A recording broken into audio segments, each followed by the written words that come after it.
Hello, Arthur. Do you like sleeping on your bed? You're so sweet. You're so cute. I love you so much.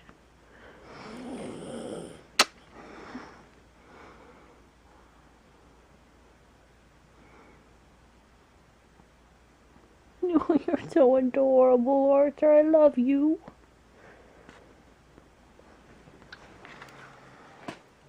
Good morning.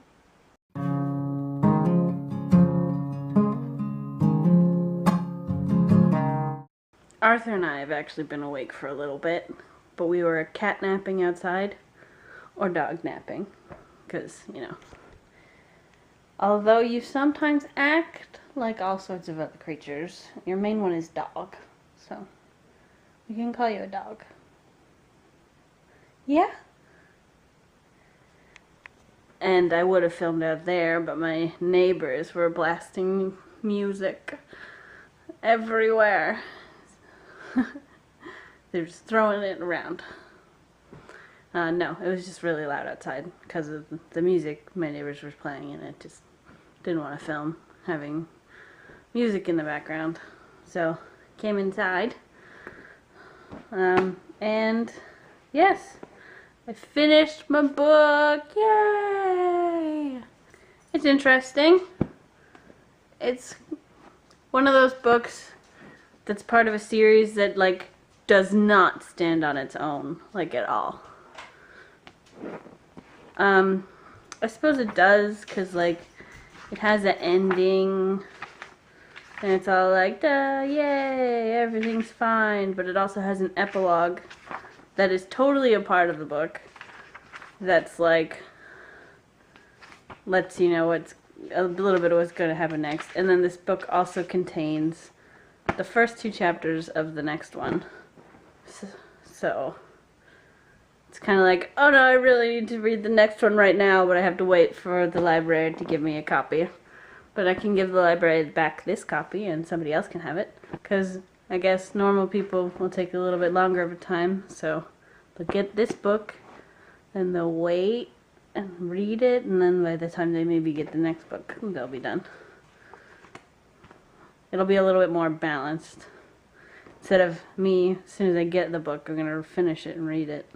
With my luck, the 3rd book will be like, people have finished it before. I can get the 2nd book, so I'll just be sitting around holding this copy. Because I couldn't read it until I finished the 2nd book. But anyway, yes. So, The Maze Runner is going to be a movie, and that movie is coming out really soon. And I'm kind of interested, because this is a book where you are in the thoughts of the main character, and you know everything that they're thinking and what's going on. And what they're thinking is a very large part of how the story is being told. Because, like, they don't say all of their thoughts aloud, and it's kind of making decisions in your head and then doing it. And it's hard to portray that in a movie when you're trying to, like, they're thinking one thing but doing another. You can't really, unless you're, like, having them say their thoughts aloud, or say their thoughts but you know it's just thoughts and stuff like that. But yes, it was a good read. It's very hard to make a decision based on it with just the one book.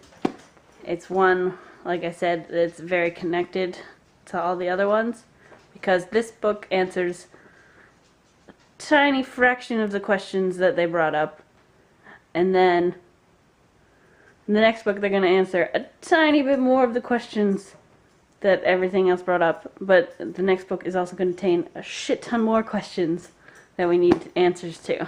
It is very...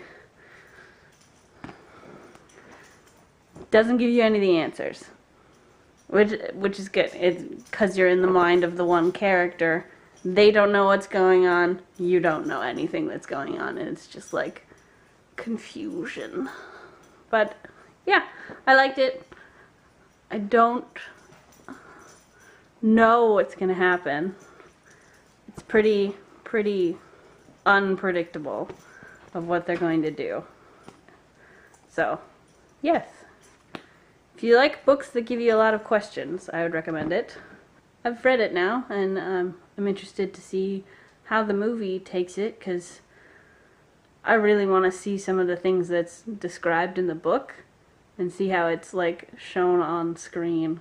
It better look really cool, really similar, and all that jazz, because some of the descriptions are just really, really interesting. They really make you feel everything that's going on. So my room was a bit messy and I went and cleaned it. There's a couple things that need attention, like the broken computer. I need to see if I can turn it on and like just get rid of everything that's on it so then I can like safely recycle it. Because I have everything that I need from it, but I don't know if I'll be able to like go through and delete everything, and because it's just kind of like dead. I don't even know if it'll work like at all if I try to turn it on. So it's out. I need to get rid of it, but I would like to delete everything that's on it first. We'll deal with that as we see fit. Also, textbooks. These are 4 textbooks that I want to sell. 1 hospitality culinary one, and then 4 business textbooks that are very recent, so I should be able to sell them on Kijiji for a good enough price. And it's probably good to start now. People might be starting to buy textbooks, like if they get the information that they need. And then, yeah, something really fun happened. I keep my cards out for a little bit after I get them because I really like them, and I keep them, so they're out for a bit and then they get stored in my card box. And I found the card my parents gave me. It was just on my dresser. And I never took the money out of it. So I found money! I have $50 extra that I didn't think I had. So that's really lucky. I'm really happy about that. It's kind of like Christmas comes early. It's a bonus for cleaning my room. And now my room looks nice. And Arthur's happy. Right, Arthur? Yeah, you wagging your tail because you're happy? He's a good boy. He's a good boy. Good boy. So, after working and then actually having dinner with my grandparents on my mom's side, decided to come to Lydia's, and we borrowed my dad's Cards Against Humanity, which he just got yesterday, 2 days ago, I guess. And we're playing it with Lydia and Rachel, and technically, untechnically Arthur, because you kind of need there to be 3 options, and there's only 3 of us, and the judge doesn't get to choose.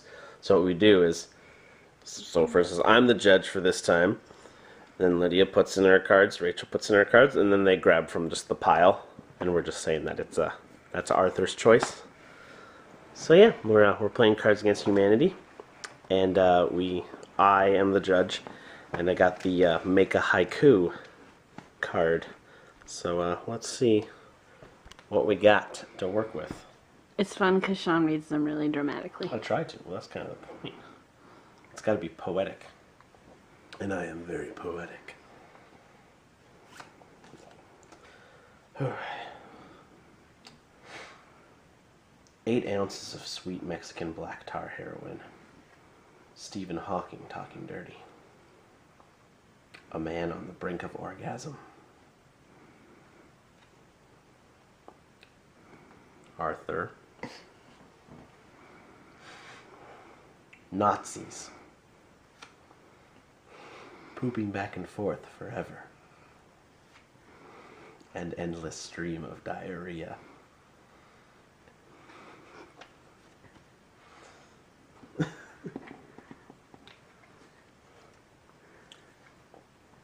The South.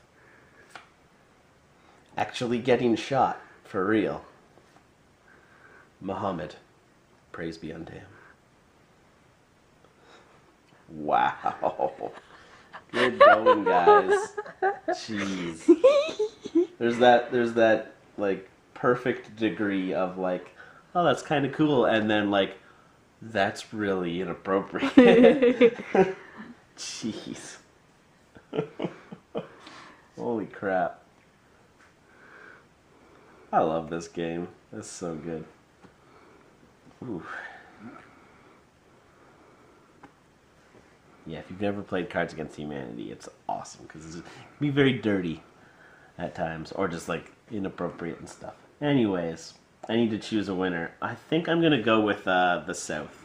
It's mine. That one's I worked yours? really hard on it. It's so good. Yeah. It's really inappropriate. But that's why it wins. Which one was yours, Rachel? The Stephen Hawking Talking Dirty one? Yeah. Alright, guys.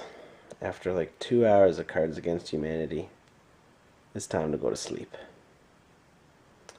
And I have an interview tomorrow for a job. I'm not sure if I've said that yet or not. So, yeah. We'll see how that goes, and then we'll see what I'm doing this summer. A lot of things really up in the air. Anyways, I need to get some sleep so that I can get up and get all fanciful and go to my job interview. Good night.